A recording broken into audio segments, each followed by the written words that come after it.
Assalamualaikum warahmatullahi wabarakatuh. Kami dari kelompok 6 Ilmu Gizi dan Diet. Sebelumnya perkenalkan saya Evriliani Laksana Putri.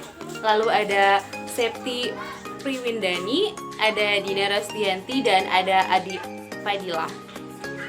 Baik, kami dari kelompok 6 akan menjelaskan tentang pencegahan dan penanganan kekurangan vitamin A, anemia, cacingan, kurang kalori protein atau KKP.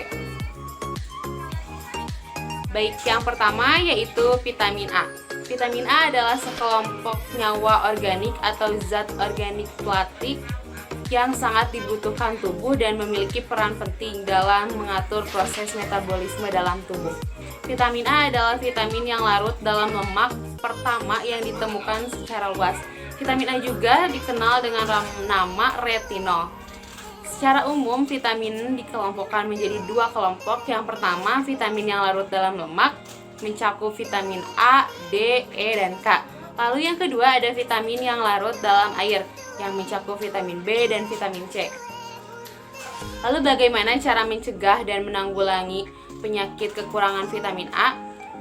Untuk mengatasi hal tersebut ada beberapa langkah yang harus dilakukan. Antara lain yang pertama, memperbaiki pola makan masyarakat melalui penyuluhan sehingga masyarakat kita semakin gemar mengkonsumsi sayuran dan buah-buahan.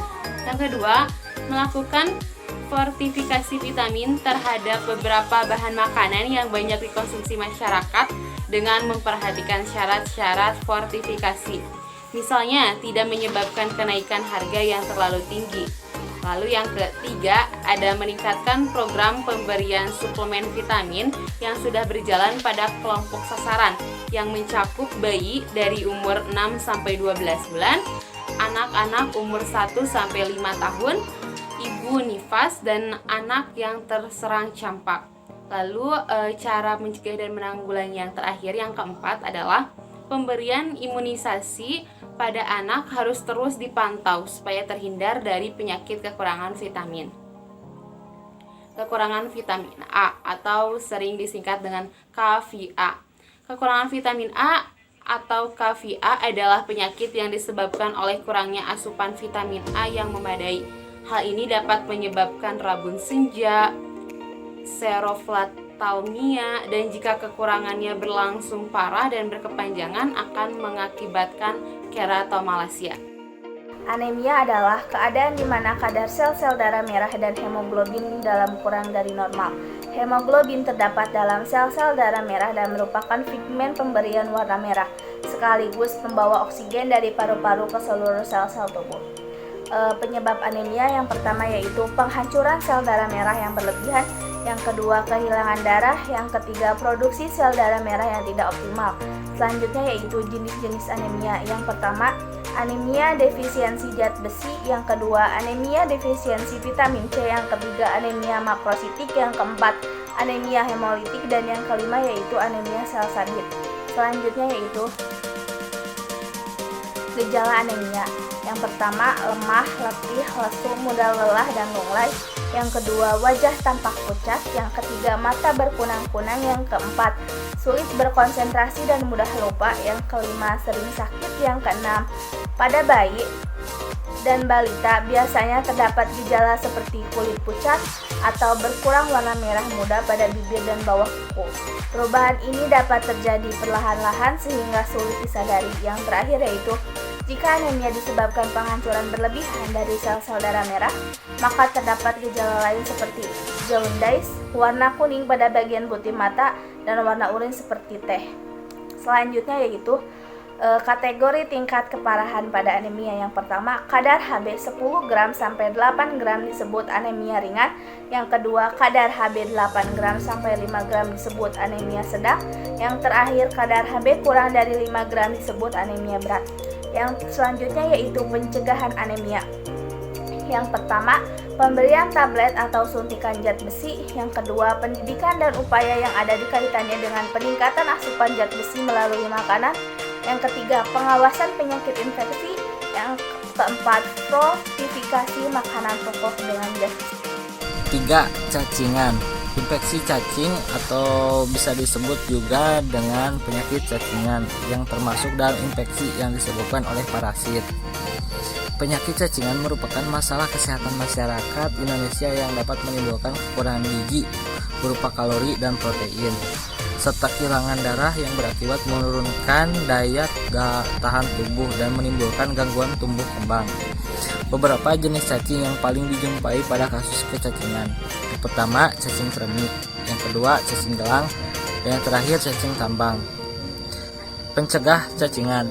Dalam upaya untuk melakukan pencegahan terhadap cacingan, hendaknya untuk menjaga personal hygiene untuk masyarakat dalam kehidupan sehari-hari, membiasakan diri untuk hidup sehat dengan cara yang pertama, cuci tangan dengan bersih dan menggunakan sabun. Yang kedua, jangan buang air besar sembarangan. Yang ketiga, mencuci tangan sebelum makan. Yang keempat, memotong kuku untuk mencegah infeksi selanjutnya. Yang kelima, memasak daging dan ikan dengan baik hingga benar-benar matang. Yang keenam, menyimpan makanan di tempat yang terlindungi dari kontaminasi pencemaran. Yang ketujuh, menggunakan alas kaki ketika berada di luar rumah. Yang kedelapan, mencuci tangan dan kaki ketika selesai dan sebelum bermain di luar ruangan. Kekurangan kalori protein adalah defisiensi gizi terjadi pada anak yang kurang mendapat asupan makanan yang cukup bergizi atau asupan kalori dan protein kurang dalam waktu yang cukup lama. Penyebab pertama, adanya pemberian makanan yang buruk yang mungkin diberikan oleh ibu karena rasa miskin, kurang pengetahuan, dan adanya pendapat yang salah tentang makanan. Yang kedua, adanya infeksi, misalnya diare akan mengganggu penyerapan makanan, infeksi pernapasan termasuk TBC dan batuk rejan yang menambah kebutuhan tubuh akan protein dan dapat mempengaruhi nafsu makan. Yang ketiga, kekurangan ASI. Pencegahan KKP. Bagi balita, penyakit ini bisa dicegah dengan menunda masa penyapihan yang prematur dan tetap memberikan air susu ibu yang eksklusif, memberikan makanan pendamping yang mencukupi kebutuhan protein dan kalorinya, serta melakukan pemeriksaan kesehatan berkala. Bagi seseorang yang telah dewasa, penyakit kekurangan kalori protein bisa ditanggulangi dengan mengkonsumsi protein dan kalori secara cukup dan rutin. Hal itu bisa dilakukan dengan mengubah menu makanan setiap hari, banyak mengkonsumsi makanan yang mengandung protein dan kalori.